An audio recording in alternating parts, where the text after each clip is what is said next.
नमस्कार दोस्तों, this is BK for GK. दोस्तों, पिछले वीडियो की तरह इस वीडियो में अभी हम टॉप 30 प्रीवियस क्वेश्चन को कवर करेंगे।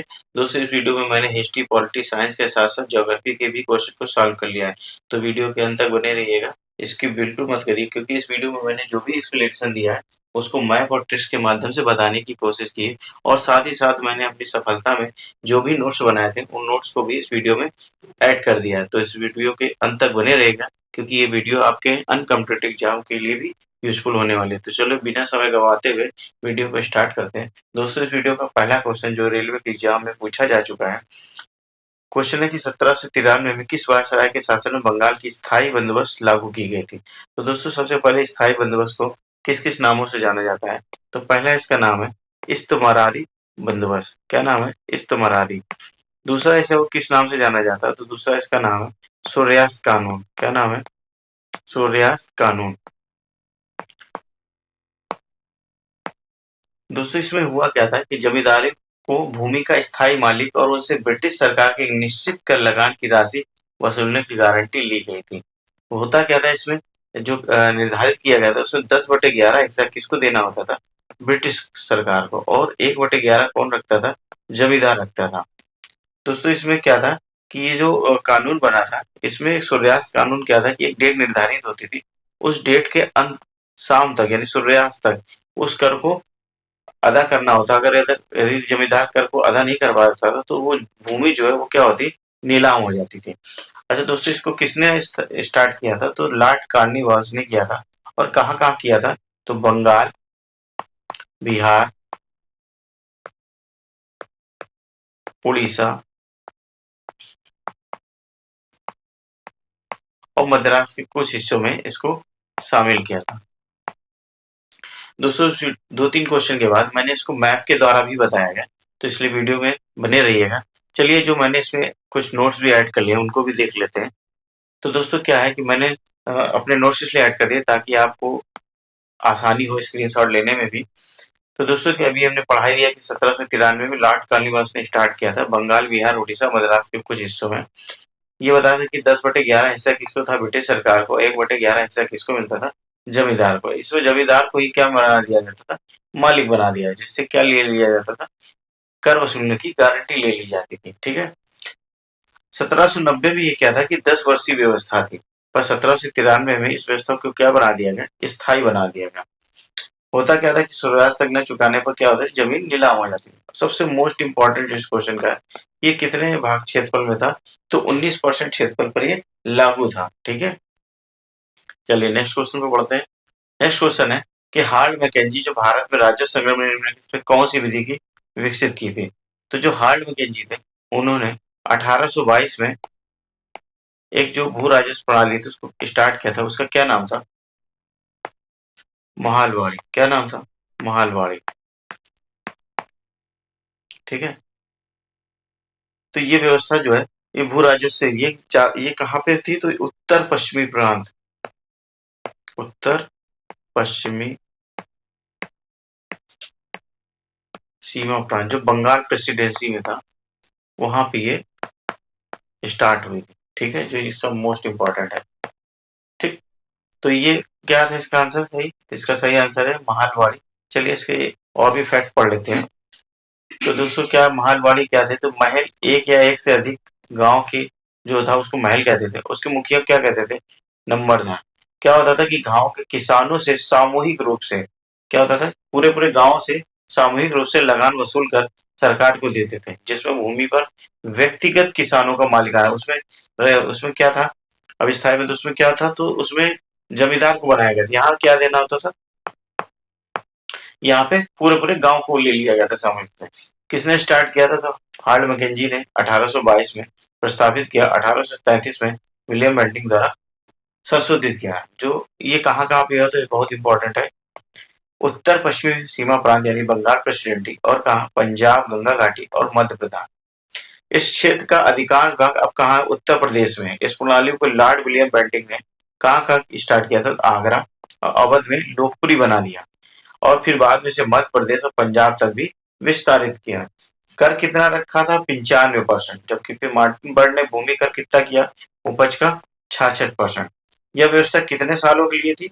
तो 30 वर्ष के लिए थी। तो देखो दोस्तों, एक क्वेश्चन से हमने इतने फैक्ट तैयार कर लिए, ताकि अगर क्वेश्चन में कोई नया क्वेश्चन बने तो हम उसे आसानी से कर लें। दोस्तों, मैंने अपनी सफलता में प्रीवियस क्वेश्चन को इसीलिए ज़्यादा वेटेज दिया, क्योंकि इसी तरह मैं तैयार करता था, ताकि हमारी जो एग्ज़ाम ओरिएंटेड अप्रोच बन सके, और जो क्वेश्चन में अगर नए क्वेश्चन भी बने, तो हम उसे आसानी से कर लें, ठीक है? वरना पढ़ने के लिए तो ये जीएस पूरा सागर है, हम उसमें पढ़ने पूरा कवर करने बैठेंगे, तो पूरी उम्र बीत जाएगी। तो चलिए नेक्स्ट क्वेश्चन बढ़ते हैं। नेक्स्ट क्वेश्चन क्या है कि में शुरू की गई नई राजस्व प्रणाली को रैयतवाड़ी बंदोबस्त के रूप में जाना जाता। तो देखो, रैयत क्या था? रैयत किसे कहते थे? किसानों को कहते थे। किसको कहते थे? किसानों को, ठीक है। इसमें क्या था? एक भू राजस्व प्रणाली थी, जिसमें सरकार सीधे किसानों यानी रैयतों से भूमि कर वसूलती थी, ठीक है। किसानों को क्या बना दिया गया था? भूमि का मालिक बना दिया जाता था, ठीक है। स्थायी बंदोबस्त में किसको बनाया गया था? जमींदार को, ठीक। कर का आकलन वास्तविक खेती और भूमि की उपज क्षमता के आधार पर होता है। जो शुष्क भूमि पर कितना था? 50%, और आर्द्र भूमि पर कितना था? 60%। तो दोस्तों, ये कहाँ कहाँ शुरू हुआ था? तो ये लागू हुआ था मद्रास, बंबई, असम, कुर्ग और पूर्वी पंजाब,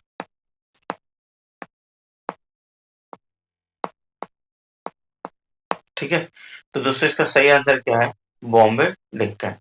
चलिए इसके क्वेश्चन को और फैक्ट पढ़ लेते हैं, जो नोट्स लगाए मैंने। ये मैंने बता ही दिया कि सिंचाई से सरकार सीधे किसानों यानी रैयत से भूमि वसूलती थी, जिसे रैयतवाड़ी कहते थे। इसमें कौन मालिक होता था? किसानों को ही भूमि का मालिक बना दिया जाता था।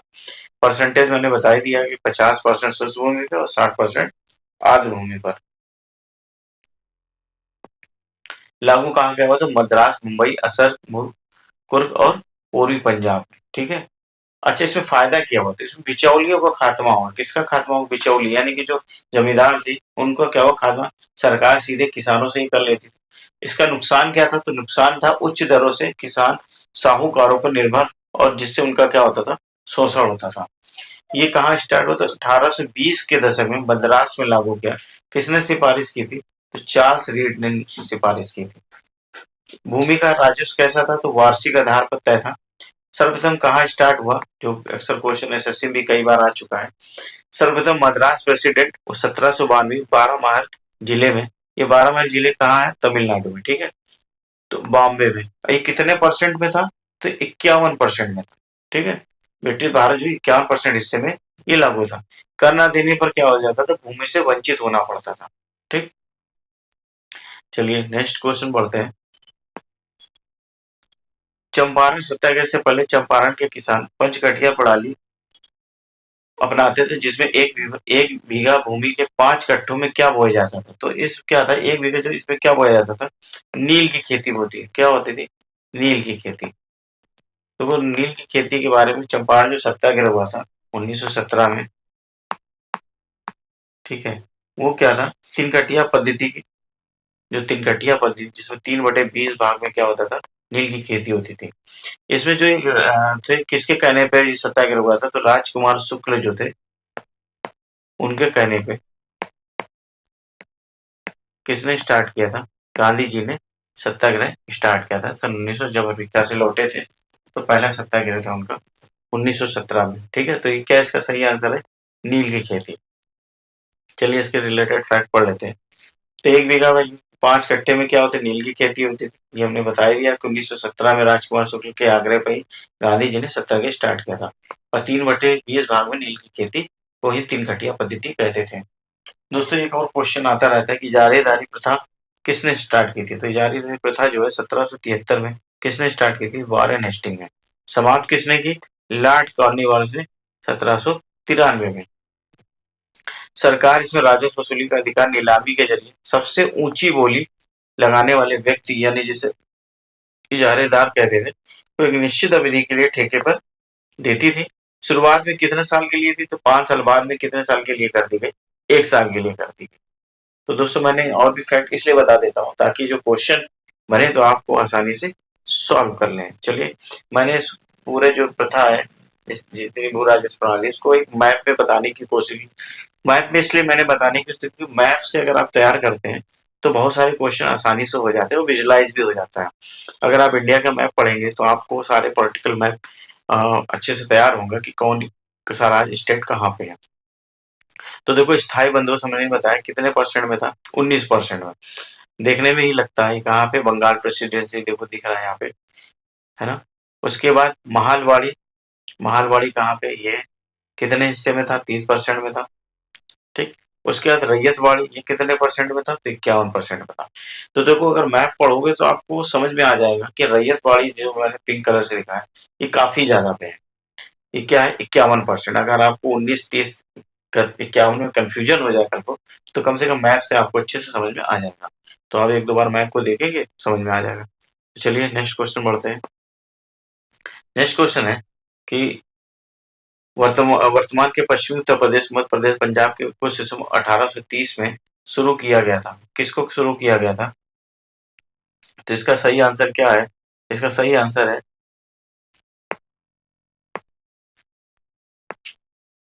तो इसका सही आंसर क्या है? महालवाड़ी। क्या है सही आंसर? महालवाड़ी, ठीक है। नेक्स्ट क्वेश्चन है कि रैयतवाड़ी व्यवस्था वर्ष किस वर्ष शुरू की, तो अभी बताया था इसका। इसका सही आंसर क्या है? 1820। चलिए नेक्स्ट क्वेश्चन बढ़ते हैं। इजारी दर व्यवस्था की, जिसके अनुसार राजस्व एकत्र करने का अधिकार उच्चतम बोली वाले को 5 साल की अवधि, किसने स्टार्ट किया था?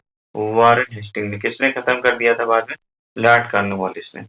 चलिए नेक्स्ट क्वेश्चन बढ़ते हैं। नेक्स्ट क्वेश्चन है कि भारतीय संविधान के अनुच्छेद 35 में निम्नलिखित में किस राज्य के लिए विशेष प्रावधानों का उल्लेख किया गया? तो दोस्तों, जो 35 है बहुत ही चर्चा में रहा। अभी जब जम्मू कश्मीर के आर्टिकल 370 को हटाया जा रहा था, तब ये चर्चा में खूब आया था। तो ये किससे रिलेटेड है? जम्मू कश्मीर से। ये क्या करता है? जम्मू कश्मीर के विशेष अधिकार देता है। क्या देता है? विशेष अधिकार देता है।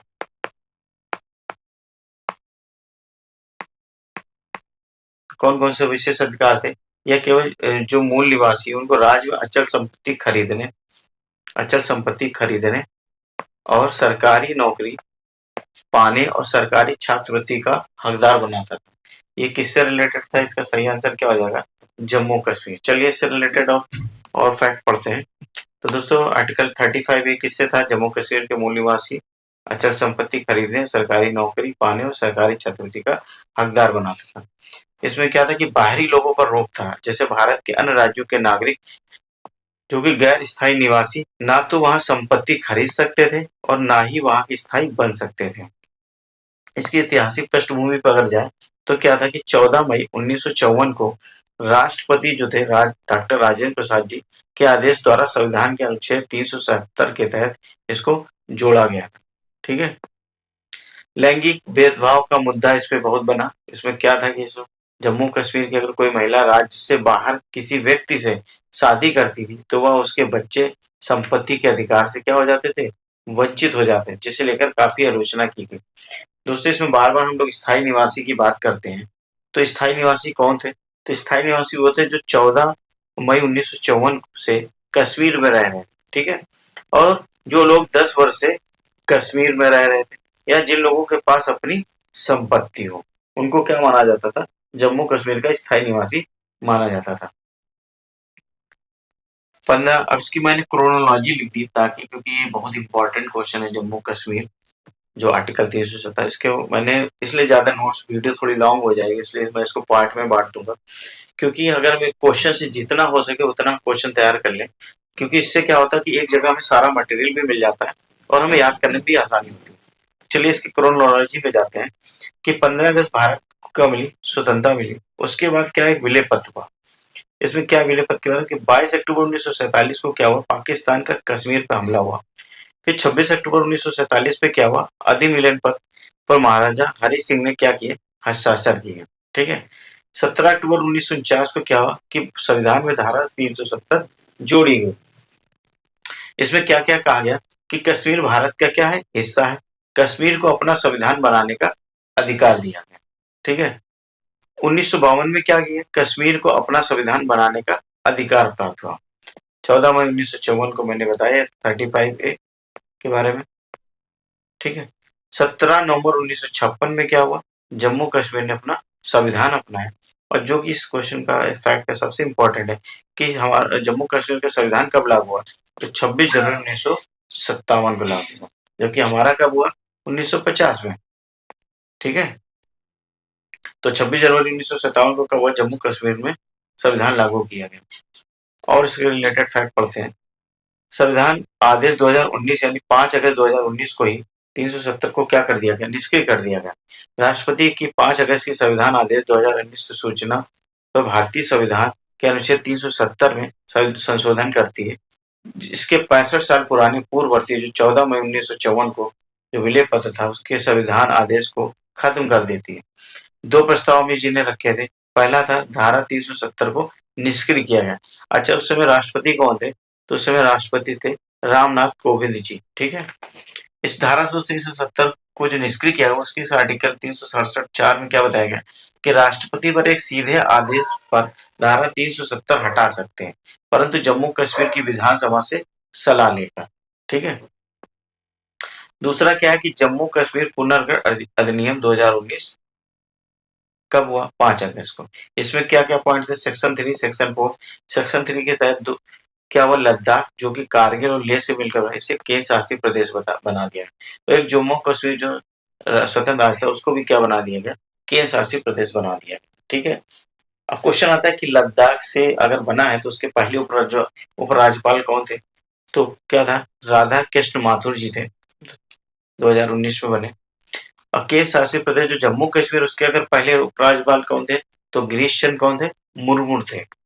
अच्छा, जम्मू कश्मीर तो पहले स्वतंत्र राज्य था, तो उस समय उसके राज्यपाल कौन थे पहले, तो डॉक्टर करण सिंह 1965 में महाराजा हरि सिंह के जो कौन थे, पुत्र थे। दोस्तों, इसमें मैंने जितने फैक्ट हैं उनको कवर कर लिया है और ये क्वेश्चन सारे एग्जाम में आ चुके हैं, क्योंकि मेरा भी काफी एग्जाम का एक्सपीरियंस रहा, तो मैंने अपने एक्सपीरियंस के आधार पर जो सिलेक्टेड क्वेश्चन और सिलेक्टेड फैक्ट को इस वीडियो में शामिल किया है। चलिए नेक्स्ट फैक्ट पे पढ़ते हैं। तो आर्टिकल 370 के बारे में भी पढ़ लेते हैं, जो कि इससे रिलेटेड भी है और बहुत ही इंपॉर्टेंट भी है।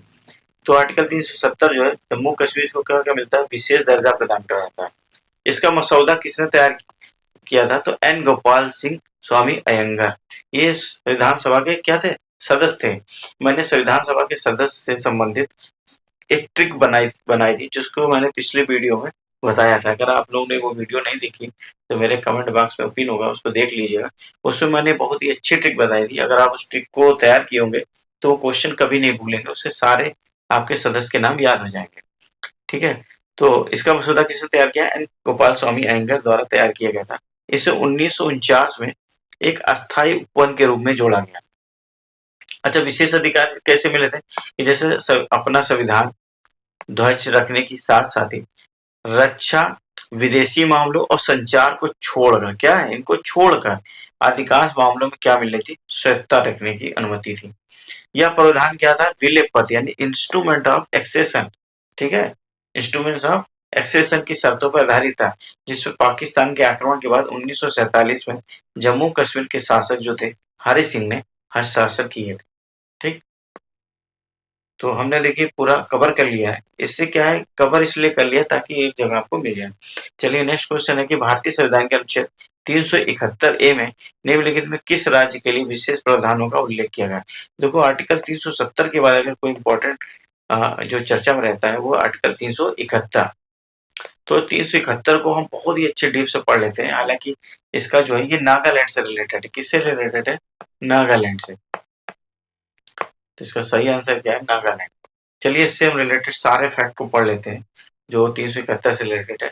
तो 371 एक किससे रिलेटेड है, नागालैंड। इसमें क्या था कि तत्कालीन जो नागा हिल्स अवेबर और तुएल संघ क्षेत्र जो था उसको विशेष प्रावधान प्रदान करते हुए वर्ष 1962 में 13वें संवैधानिक संशोधन के हिस्से के रूप में आर्टिकल 371 को संविधान के भाग 21 में प्रस्तुत किया गया था। ठीक है, आर्टिकल 371 के तहत क्या बताया गया कि जब तक नागालैंड विधानसभा एक प्रस्ताव द्वारा निर्णय नहीं लेती तो संसद का कोई भी अधिनियम नागाओं की धार्मिक अथवा सामाजिक प्रथाओं, नागा प्रथागत कानून एवं प्रक्रिया, नागरिक आपराधिक न्याय प्रशासन के संबंध में नागालैंड पर लागू नहीं होगा। ठीक है, क्या होगा, नहीं लागू होगा।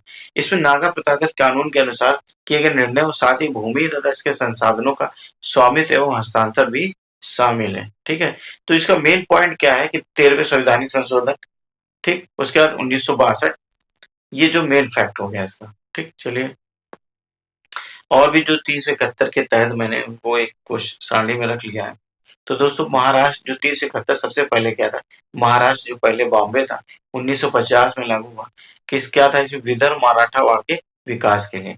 दूसरा था गुजरात के लिए 1950 में ही क्या था, सौराष्ट्र कच्छ के विकास के लिए, जो कि दोनों क्या थे, पहले बॉम्बे के हिस्सा थे। 371 है अभी बताया 1962 में, नागा संस्कृति के संरक्षण के लिए। कौन सा संवैधानिक संशोधन, 13वां। असम 371 भी 1969 में जनजातियों के प्रतिनिधित्व देने के लिए। तो इसमें क्या था, 22वां संवैधानिक संशोधन। मणिपुर किसमें बना, 371 सी के तहत उसको 1971 में पहाड़ी इलाकों से चुने गए विधायकों की भागीदारी बढ़ाने के लिए। ये कौन सा संवैधानिक संशोधन, 27वां। आंध्र प्रदेश में 371 डी और ए। डी किससे रिलेटेड है, तेलंगाना से। ए किससे, आंध्र प्रदेश से। 1973 में सरकारी नौकरी द्वारा शिक्षा में समान अवसर देने के लिए। किस आर्टिकल के संवैधानिक संशोधन, तो 32वां संवैधानिक संशोधन। नेक्स्ट फैक्ट है, सिक्किम जो है 371 एफ किससे, 1975 से। कौन सा संवैधानिक संशोधन, 36वां संवैधानिक संशोधन। जो 35वां संवैधानिक संशोधन था उसके तहत सिक्किम को क्या मिला था, सहराज्य मिला था। क्या मिला था, सहराज्य। फिर 1975 जो 75 था 36वां संवैधानिक संशोधन, उसके तहत इसको क्या मिला था, पूर्ण राज्य का दर्जा मिला था। 300 और इसको जो विशेष अधिकार मिला वो 371 एफ से। मिजोरम क्या है, 371 जी 1986 में, 53वां संवैधानिक संशोधन। उसी प्रकार अरुणाचल प्रदेश 371 एच 1986 में, कब, 55वां संवैधानिक संशोधन। गोवा जो 1987 है वो क्या है, 371 आई और कौन सा संवैधानिक संशोधन, 56वां संवैधानिक संशोधन। उसी तरह कर्नाटक जो है 371 जे, ये क्या है 2012 में, कौन सा, 98वां संवैधानिक संशोधन। तो किस कारण से बना वो भी मैंने इसमें लिख दिया। दोस्तों चूंकि ये बहुत ही बड़ा डाटा है, इसको तैयार करने में और रटने में बहुत ही समय लगेगा। या तो आप रट्टा मारें या तो विजुलाइज कर लें। विजुलाइज करने से क्या होता है, मैंने मैप में बता दिया है। अब देखिए मैप अगर गौर से देखेंगे तो क्या है कि एफ कहाँ पे है, ऊपर है, ये किससे, सिक्किम से रिलेटेड है। एच कहाँ है, अरुणाचल प्रदेश। बी असम। ए क्या है, नागालैंड। सी क्या है, मणिपुर। और जी क्या है, मिजोरम। तो देखो क्रम से अगर देखो तो आपको समझ में आ रहा है कि एफ इस साइड है और एच सबसे ऊपर है। इसी तरह आई कहा इस साइड है यानी गोवा, और जे कहा कर्नाटक, डी आपका तेलंगाना, ई कहा है आंध्र प्रदेश। तो देखो अगर आप इसको विजुलाइज कर लेंगे, क्वेश्चन आ गया कि सिक्किम से रिलेटेड क्या है। अब उसमें ऑप्शन रख दिया कि I D J E B F. तो आप समझ में आ जाएगा कि आई डी जी, आप एक बार जब मैप को विजुलाइज कर लेंगे तो एफ सबसे ऊपर है, तो समझ में आ जाएगा कि सिक्किम का कहाँ है, एफ है। तो कहने का मतलब ये कि मैप से मैंने जब इसको तैयार करने की कोशिश की तो मुझे बहुत इजी वे में याद हो गया। आप भी इस तरह मैप बना के अपने दीवार में चिपका लीजिए ताकि बार बार विजुलाइज रहेगा, तो ये जितने भी आर्टिकल हैं अच्छे से तैयार हो जाएंगे और इस तरह आपको पता भी चल जाएगा। ठीक है, चलिए नेक्स्ट फैक्ट पढ़ते हैं। नेक्स्ट फैक्ट क्या है, क्वेश्चन, सिक्किम कब भारत का एक राज्य बना। तो अभी हमने बताया सिक्किम भारत का राज्य कैसे बना। तो 36वां संवैधानिक संशोधन था उसके तहत 1975 में क्या हुआ, पूर्ण राज्य मिला, जिसको 371 एफ के तहत क्या मिला है, विशेष अधिकार मिला। ठीक है, इसका सही आंसर क्या हो जाएगा, 1975। नेक्स्ट क्वेश्चन क्या कि भारतीय संविधान में फर्स्ट पास्ट द पोस्ट सर्वाधिक मत प्राप्त व्यक्ति की जो विजय का प्रावधान किस संविधान के संशोधन से अंगीकृत किया गया। दोस्तों जो हमारे चुनाव होते हैं वो किस तहत होते हैं उसके बारे में पूछा गया। तो एफपीटी, इसको क्या कहते हैं, एफ पी टी पी, इसी को क्या कहते हैं, फर्स्ट पोस्ट द पोस्ट। ये क्या था, एक साधारण बहुमत प्रणाली है। क्या है, एक साधारण बहुमत प्रणाली है।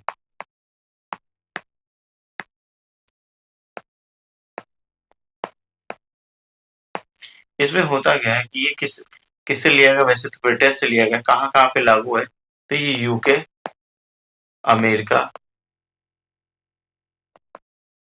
कनाडा और भारत, इसमें ये लागू है। विजेता को क्या है कि बहुमत यानी 50% से अधिक प्राप्त करने की आवश्यकता नहीं है। तो एक विशेष बहुमत होता है कि 50% से अधिक, वो उसकी आवश्यकता नहीं है। केवल जो जो सबसे ज्यादा वोट पाएगा वही विजयी होगा। तो इसका जो सही आंसर, उसका सही आंसर क्या है, ग्रेट ब्रिटेन है। चलिए इससे रिलेटेड फैक्ट पढ़ लेते हैं। तो इसमें क्या है कि साधारण बहुमत प्रणाली, जिसे बहुमत प्रणाली भी कहते हैं, यूके, अमेरिका, कनाडा में ये इसका उपयोग होता है। अभी हमने आपको बताया कि जिसमें 50% से अधिक वोट की आवश्यकता नहीं है, केवल क्या है, जो सबसे अधिक संख्या में मत प्राप्त होगा बस उसी विजयी होगा। इसका लाभ क्या है, इसमें लाभ क्या है, मतदाताओं को पार्टियों और विशिष्ट उम्मीदवार को भी चयन करने की अनुमति देता है। जबकि जो एक अभी प्रणाली बताएंगे और भी, पीआर प्रणाली में क्या होता है कि उस पार्टी का चयन करना होता है। किसका, पार्टी का। इसमें क्या है कि विशिष्ट उम्मीदवार को भी चयन करने की अनुमति देता है। तो जो राष्ट्रपति का चुनाव होता है उसके बारे में बता दें कि वो किसके तहत होता है। तो देखो, पीआर जो कहा गया है, पीआर को क्या कहते हैं, प्रोपोर्शनल रिप्रेजेंटेशन, इसे अनुपातिक प्रतिनिधित्व प्रणाली कहते हैं। यह एक चुनाव प्रणाली है जिसमें राजनीतिक दलों को चुनाव में मतों के अनुपात में विधायिका में प्रतिनिधित्व की यानी सीटों की संख्या मिलती है। एसटीवी इसका एक प्रकार है जिसे कहते हैं सिंगल ट्रांसफरेबल वोट, एकल हस्तांतरित मत। इसी के तहत किसका चुनाव होता है, भारत का राष्ट्रपति का। ठीक है। तो इसमें क्या होता है, इसमें मतदाता को अपने उम्मीदवार को वरीयता क्रम क्या मिलता है, वरीयता क्रम। मान लीजिए 4 वोटर हैं, तो उसमें कौन सा पहले पे, दूसरे पे कौन है, तीसरे पे कौन है, चौथे पे कौन, ये आपको एक स्थान देने की अनुमति देता है। ठीक है। चलिए नेक्स्ट क्वेश्चन है कि भारत अर्थात जो इंडिया राज्यों का संघ है, ये किस आर्टिकल के तहत बताया गया। तो देखो, आर्टिकल जो 1 है उसमें क्या बताया गया, आर्टिकल 1 में कि India that is Bharat, that is Bharat shall be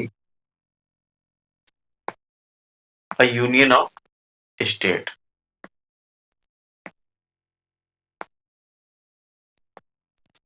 ठीक है। ये किस आर्टिकल के तहत बताया गया, आर्टिकल 1 के तहत। मैंने 1 2 3 जो 4 आर्टिकल है, इनको एक ट्रिक बताई है, अभी आगे बताऊंगा।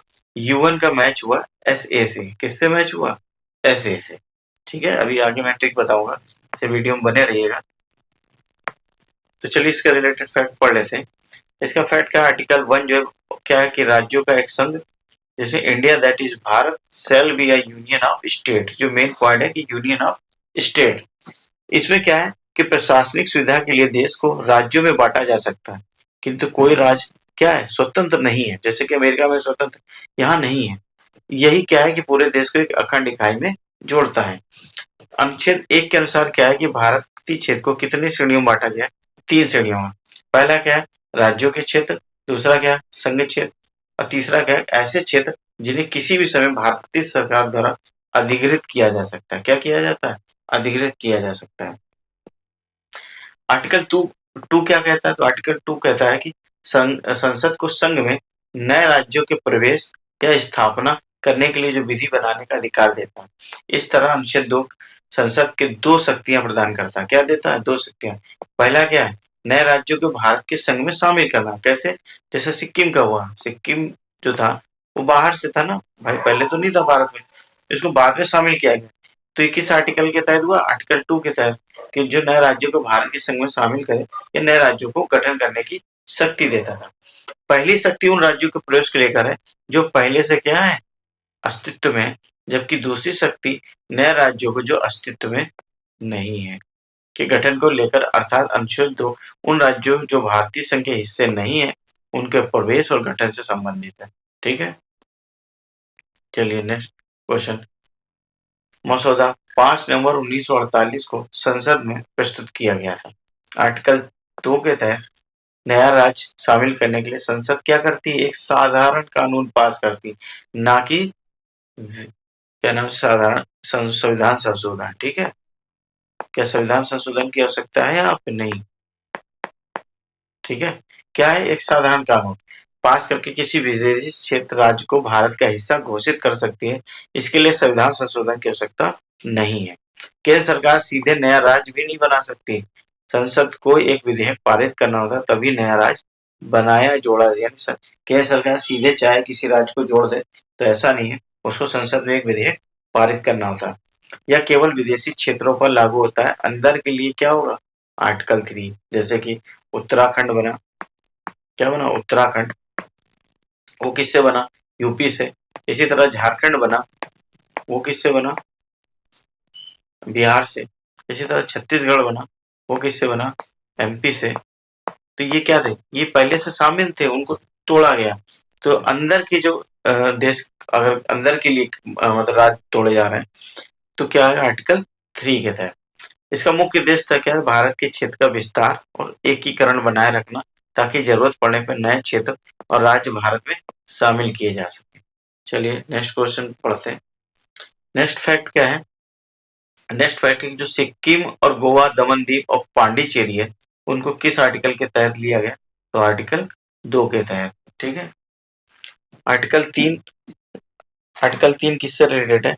संसद साधारण बहुमत, इसमें भी क्या है? साधारण बहुमत से किसी नए राज्य का गठन या किसी वर्तमान राज्य के क्षेत्र या सीमा या नाम में परिवर्तन कर सकती है। अब देखो इसमें क्या है कि क्षेत्र क्षेत्र बढ़ा के घटा के कोई राज्य बनाना या सीमा बढ़ाना घटाना कि या नाम में परिवर्तन करना, तो किस आर्टिकल से होगा? 3 के तहत ही होगा। जैसे उत्तर प्रदेश का जो क्षेत्र था बड़ा था, उसको छोटा करके 2 राज्य बना दिए गए, तो किस आर्टिकल के तहत? 3 के तहत। किंतु इसके लिए संविधान संशोधन विधेयक जो है, संविधान संबंधी जो विधेयक है, राष्ट्रपति की सिफारिश, क्या होगा इसमें? राष्ट्रपति की सिफारिश की जरूरत होती है, से ही संसद में प्रस्तुत किया जाएगा, अन्यथा नहीं। जो इसका इंपॉर्टेंट फैक्ट है, यदि विधेयक किसी राज्य के क्षेत्र या सीमा या नाम से परिवर्तन संबंधित है, तो राष्ट्रपति विधेयक को संबंधित राज्य के जो विधानमंडल है को राय हेतु प्रेषित करेगा। किंतु राष्ट्रपति या संसद विधानमंडल नियत अवधि या अनगात अवधि में अपनी राय नहीं देती, तो विधेयक संसद में प्रस्तुत किया जा सकता है, यानी कोई बाध्य नहीं है। ठीक है, अगर वो समय से नहीं देते तो ये नहीं कि उनको उनका वेट करना है, वो प्रस्तुत हो सकता है। अच्छा, इसमें मैंने जो ये दमन दीव और पांडिचेरी में जो कराईकल माहे है ना, इनसे अक्सर डाउट रहता है कि ये मैप में कहाँ कहाँ पे है। तो देखो मैंने इसको मैप में दर्शा दिया गया। तो यनम कहाँ पे? देखो ये आपका ये आंध्र प्रदेश है, ये तमिलनाडु, ये आपका केरल, ये कर्नाटक, ये गोवा, ये महाराष्ट्र, ये गुजरात। तो जो यनम है वो कहाँ पे है? ये देखो आंध्र प्रदेश में। और पौंडीचेरी और कराईकल कहाँ पे है? ये आपका कहाँ पे है? तमिलनाडु में। और माहे कहाँ पे? केरल में। गोवा तो पता ही। अब दमन जो क्या है? गुजरात है। दोस्तों खासकर पीसीएस में इस तरह के क्वेश्चन आ जाते हैं कि आप उनको ऊपर से नीचे यानी नॉर्थ से साउथ में या ईस्ट से वेस्ट उनको क्रम में रखो। तो ये एक बार क्वेश्चन में आ चुका है कि आपको नॉर्थ से साउथ, तो आप देखिए अगर करें मैप में, मैंने बताया तो यनम क्या होगा? सबसे ऊपर हो जाएगा, फिर पौंडीचेरी और फिर कराईकल।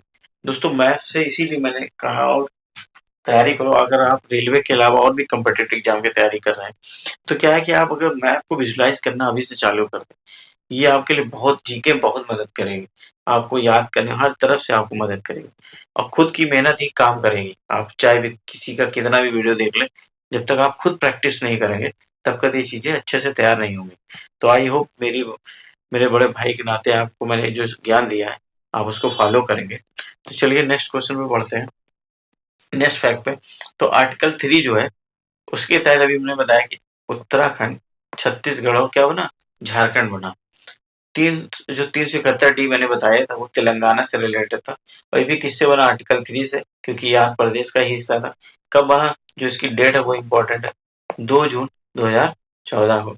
अच्छा, ये बना किसके तहत था? तो ये बना था आंध्र प्रदेश पुनर्गठन अधिनियम 2014 के तहत।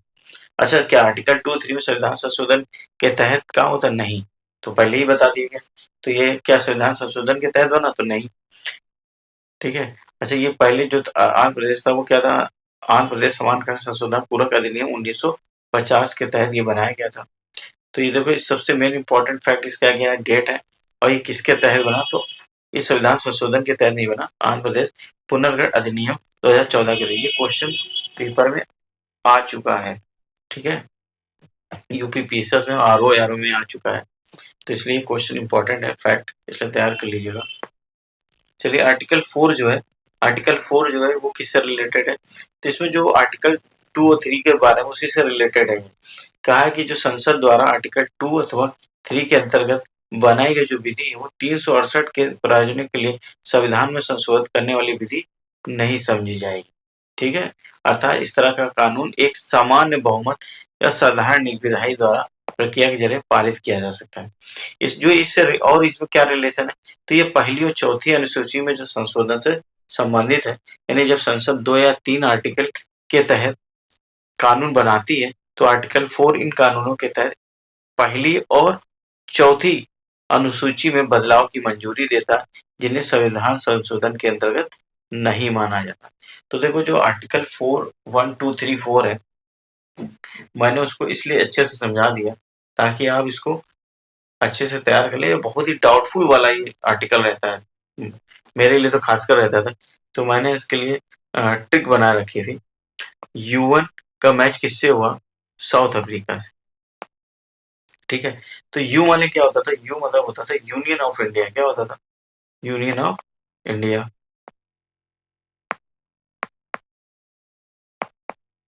ठीक, और एन क्या होता था, न्यू, यानी कि न्यू स्टेट अगर कोई जुड़ रहे हैं तो उनके लिए क्या होता था, आर्टिकल 2। एस क्या होता था, शेप यानी कि साइज, शेप साइज यानी क्षेत्र और सीमा बढ़ाना। और ए क्या होता था, अमेंडमेंट यानी कि संशोधन। ठीक है, तो ये मैंने ट्रिक इसलिए बता दी ताकि आपको तैयार रहे जीवे में कि आर्टिकल 1 किससे रिलेटेड है, यूनियन ऑफ इंडिया से। आर्टिकल 2 क्या होता है कि जब कोई नया बाहरी राज्य क्या हो इंटर करे तो उसके लिए आर्टिकल 2 काम करेगा। और आर्टिकल 3 क्या है कि जब उनका शेप साइज यानी क्षेत्र सीमा या नाम में परिवर्तन। और ए क्या है, अमेंडमेंट यानी चौथा जो संवैधानिक संशोधन नहीं माना जाएगा, आर्टिकल 370 के तहत नहीं माना गया, वो किससे रिलेटेड है, चौथे आर्टिकल के तहत है। देखो इसको समझने का बस समझो ऐसे कि एक मान लीजिए घर है, अब इस घर को अगर आप मान लीजिए बगल में भी एक खेत है। ठीक है, अब इस बगल वाले खेत को भी अगर आप शामिल करके पूरी बाउंड्री बना लेते हैं तो इसको किस आर्टिकल के तहत हो गया, आर्टिकल 3। अब मान लीजिए जो पहला आपका घर था इसी को ही दो बाउंड्री मतलब बीच पार्टीशन कर दे, यानी अपने ही घर में दो बाउंड्री कर दे, तो ये किस आर्टिकल के तहत हो गया, आर्टिकल नहीं सॉरी, जो शामिल कर दे तो आर्टिकल 2, और अगर बीच में पार्टीशन कर दे तो आर्टिकल 3। इसको ऐसे समझो। और क्या है कि अगर मान लो लड़ाई हो गई तो ये कानून के पास नहीं जाएगा, यानी संशोधन इसमें नहीं है संशोधन के तहत, तो ये क्या आर्टिकल 4। इसको ऐसे भी समझ सकते हो और ट्रिक से भी समझ सकते हो। ठीक है, चलिए नेक्स्ट क्वेश्चन फैक्ट पे। दोस्तों एक जो अक्सर पीसीएस में भी ये होते हैं, क्वेश्चन आते रहते हैं कि बेरूवाड़ी जो मामला है वो किससे रिलेटेड है, तो इसलिए एक स्टैटिक जीके समझ लो कि 1960 में है। अब इसमें क्या आता है कि उच्चतम न्यायालय ने कहा कि संसद की जो शक्ति है वो राज्यों की सीमा समाप्त करने आर्टिकल 3 के अंतर्गत भारतीय क्षेत्र को अन्य देश देने की नहीं है। यह कार्य क्या है, आर्टिकल 368 में ही संशोधन किया जाए। हुआ क्या था कि इसमें देश दूसरे देश को मान लीजिए कोई क्षेत्र देना था, तो क्या वो आर्टिकल 2 और 3 के अंतर्गत नहीं तो नहीं आ सकता, क्योंकि 3 में तो सीमा और क्षेत्र के बारे में बताया गया। तो इसके लिए आपको क्या करना होगा, आर्टिकल 368 के तहत संशोधन करके ही दिया जा सकता है, जो कि 90वें संविधान संशोधन अधिनियम 1960 में प्रभावी होने पर उसी क्षेत्र को पाकिस्तान को स्थानांतरित कर दिया गया। परंतु 1969 में उच्चतम न्यायालय ने व्यवस्था दी कि भारत और अन्य देश के बीच सीमा निर्धारण विवाद को हल करने के लिए संविधान संशोधन की जरूरत नहीं है। देखो 1960 में बता दिया कि भाई आर्टिकल 368 के तहत आप क्या कर सकते हो, दूसरे देश को दे सकते हैं, लेकिन यहाँ पे 1969 में निर्धारित कर दिया कि अगर अन्य देश के बीच सिर्फ सीमा निर्धारण विवाद चल रहा हो तो उसको हल करने के लिए संविधान संशोधन की जरूरत नहीं है। यह कार्य कौन करेगा, कार्यपालिका द्वारा किया जा सकता है।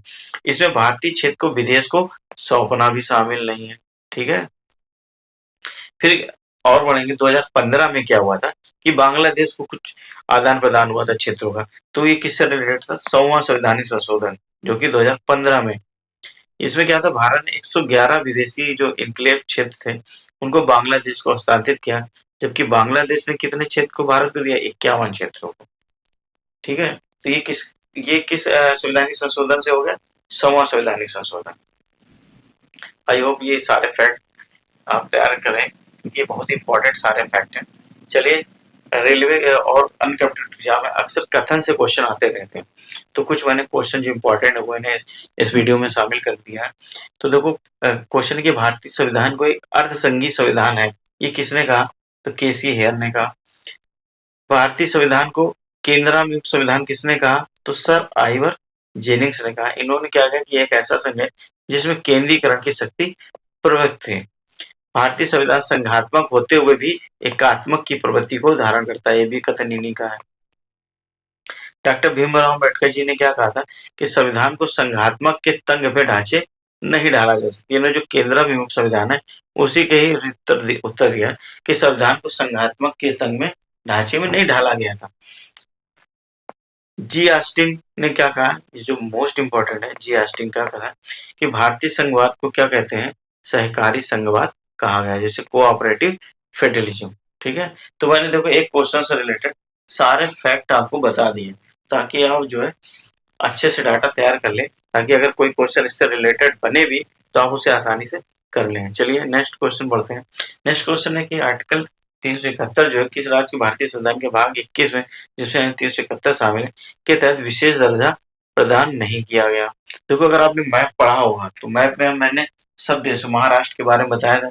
क्या बताया था 371 में? जो कि बॉम्बे का पहले प्रांत था। आंध्र प्रदेश का भी बारे में बताया गया था, जो कि आपका क्या था? 371 ई था। डी किससे था? तेलंगाना से था। कर्नाटक के बारे में बता दी, किससे था? जे से। क्या मैंने हिमाचल प्रदेश के बारे में बताया? तो हिमाचल प्रदेश के बारे में नहीं बताया था। अगर आपने मैप पे पढ़ा भी होगा तो मैंने वहां पे कोई भी टिक नहीं किया था।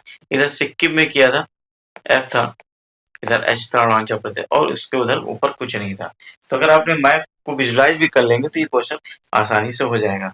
दोस्तों, फिर हिमाचल प्रदेश को जो पूर्ण दर्जा मिला, विशेष दर्जा, वो किससे मिला था? उसको मिला था गाड़गिल फार्मर से। किससे मिला था? गाड़गिल फार्मर से, ना कि 371 से। ठीक है, ये कब मिला था? 1971 में।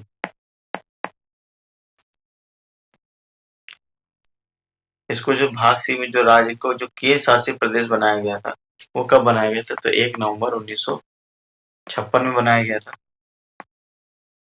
और लेकिन जब पूर्ण राज्य बनाया गया तो कब बनाया गया? 25 जनवरी 1971 में। ठीक है, चलिए इससे रिलेटेड फैक्ट पढ़ लेते हैं।